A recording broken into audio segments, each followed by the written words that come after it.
नमों विष्णुप्रदाय कृष्णपृष्ठाय भूतले श्रीमती जयपताका स्वामिनीति नामिने नमाचार्य प्रदाय निताय कृपा प्रदायिने गौरगत धामोदय नगर ग्राम तारिणे वंशाकल्पतरुभ्यश्च कृपा सिन्धुभ्येव च पतितानां पावनेभ्यो वैष्णवेभ्यो नमो नमः। जय पतित पावन गुरु महाराज की जय, श्रील प्रभुपाद की जय, निताई कौशिकनाथ प्रेमानंदी हरि हरि। हरे कृष्ण।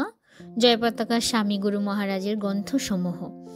শ্রীল ভক্তি বিনোদ ঠাকুরের শ্রী গোদ্রুম কল্পাটবী এবং এতে জয়পতাকা স্বামী গুরু মহারাজের আধুনিক ভাষ্য ইস্কনে গোষ্ঠীগত প্রচার কার্যক্রমের জন্য গুরুত্বপূর্ণ এবং এই আন্দোলনের সর্বত্র এটি একটি নির্দেশিকা গ্রন্থ হিসাবে ব্যবহৃত। কিন্তু পরিণামে এই গ্রন্থের বিষয়বস্তু পুঙ্খানুপুঙ্খ রূপে দেখার আগে প্রকৃত বিচক্ষণতা হবে যে প্রভুপাদের অপ্রকটের পর জয়পতাকা স্বামী গুরু মহারাজ আরও অনেক গ্রন্থ লিখেছেন, যেগুলি সব তার গুরুদেবের রচিত গ্রন্থ সম্ভারের সঙ্গে একযোগে পড়া উচিত। উদাহরণস্বরূপ কয়েকটি শ্রীল ভক্তিবিনোদ ঠাকুরের গোদ্রুম কল্পাটবীর ওপর তার ভাষ্যের পাশাপাশি জয়পতাকা স্বামী গুরু মহারাজ 1920 খ্রিস্টাব্দে শ্রীল ভক্তি সিদ্ধান্ত সরস্বতী ঠাকুরের লেখা একটি সংক্ষিপ্ত কবিতা গ্রন্থ বৈষ্ণবকে এর অনুবাদ ও ভাষ্য সংকলন করেন।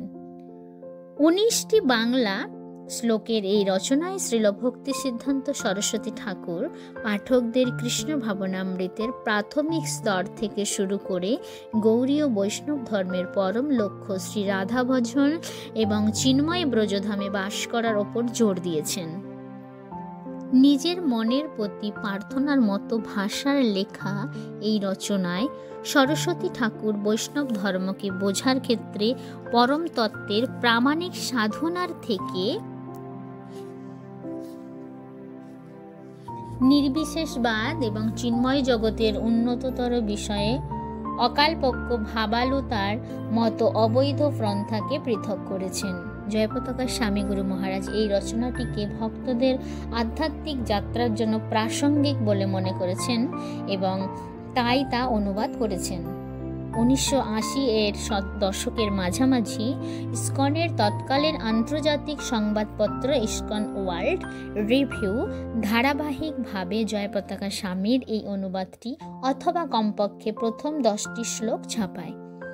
সারা বিশ্ব থেকে অসংখ্য ভক্তদের দ্বারা প্রশংসিত হওয়ার পর 1988 খ্রিস্টাব্দে তিনি ছোট আকারে একটি সম্পূর্ণ সংকলন রচনা করেন এবং বর্তমান দিন পর্যন্ত পরবর্তী সংস্করণগুলি প্রকাশিত হচ্ছে।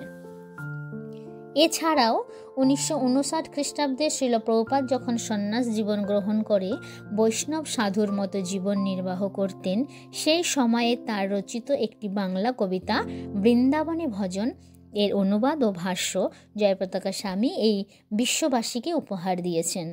মোট 27টি শ্লোকে রচিত এই কবিতা পাঠকদের বৈষ্ণব দর্শনের মৌলিক নীতিগুলি সম্পর্কে অবহিত করায়, বিশেষ করে এই জড় অস্তিত্বের সমস্যা সংকুল প্রকৃতির সঙ্গে এবং অবশেষে ভগবানের পবিত্র নামের প্রতি বিশ্বাসের বিষয়ে তা স্পষ্ট ব্যাখ্যা প্রদান করেন। এই রচনায় বলা হয়েছে যে কেবল নামই স্বয়ং সক্রিয়ভাবে আমাদের কৃষ্ণ স্মরণের পথে এবং এইভাবে চরমে ভগবত প্রেমের উন্নত সাধনার দিকে পরিচালিত করে।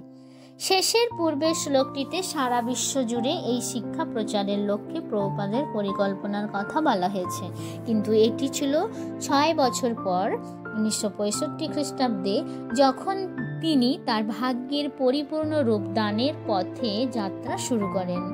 জয়পতাকা স্বামী গভীর অনুভূতি সহকারে এর অনুবাদ করেন এবং তার ভাষ্য শ্রীল প্রভুপাদের অন্তর্নিহিত অর্থকে সকলের কাছে প্রাঞ্জলভাবে প্রকাশ করেছে। জয়পতাকা স্বামী গুরু মহারাজের গ্রন্থসমূহের মধ্যে আরেকটি চমৎকার রচনা গৌরাঙ্গ দিব্য প্রেমের স্বর্ণ অবতার। যেখানে তিনি ভগবান শ্রী গৌরাঙ্গ মহাপ্রভুর বিভিন্ন প্রাচীন প্রামাণিক জীবনী গ্রন্থ থেকে বিভিন্ন লীলার সারাংশ লিখেছেন। বিশেষভাবে তিনি দেখিয়েছেন যে সমসাময়িক সংস্কৃতিতে এই লীলাসমূহ কিভাবে অর্থপূর্ণ এবং ভক্তরা কিভাবে এইসব লীলা থেকে প্রাপ্ত শিক্ষাগুলি তাদের নিজেদের জীবনে প্রয়োগ করতে পারে। তার অন্যান্য গ্রন্থগুলি মূলত তার প্রদত্ত প্রবচনের লিখিত অনুলিপি, এর মধ্যে কয়েকটি যেমন touching your heart, showers of nectar, অমৃত বর্ষণ, ভক্তি ফর ব্লিস, আনন্দময় ভক্তি, on the path of limitless joy, spiritual truth from cyberspace, a spiritual awakening, to এবং বিয়ন্ড বন্ডেজ। আর শিষ্যবৃন্দ এই গ্রন্থগুলো এবং আরও কিছু গ্রন্থ হিন্দি, স্প্যানিশ ইত্যাদি বিভিন্ন ভাষায় অনুবাদ করেছেন। এছাড়াও আরও কিছু গ্রন্থ প্রকল্পের কাজ এগিয়ে চলেছে, অদূর ভবিষ্যতে যা প্রকাশিত হবে। প্রথমটি হচ্ছে শ্রীল প্রভুপাদের সঙ্গে তার সম্পর্কে স্মৃতিচারণের ভিত্তিক 2 অংশে বিভক্ত একই ভলিউমের একটি গ্রন্থ। প্রথম অংশটি হবে সময়ানুক্রমিক বিভিন্ন পত্র বিনিময় এবং 60 ও 70-এর দশকে তার গুরু মহারাজের সঙ্গে তার বিভিন্ন আদান প্রদানের উপর ভাষ্য সম্বলিত। দ্বিতীয় অংশটি অধিকাংশই হবে সাধারণভাবে চয়নকৃত শ্রীল প্রভুপাদের বিভিন্ন লীলা এবং উপদেশাবলী সংগ্রহ।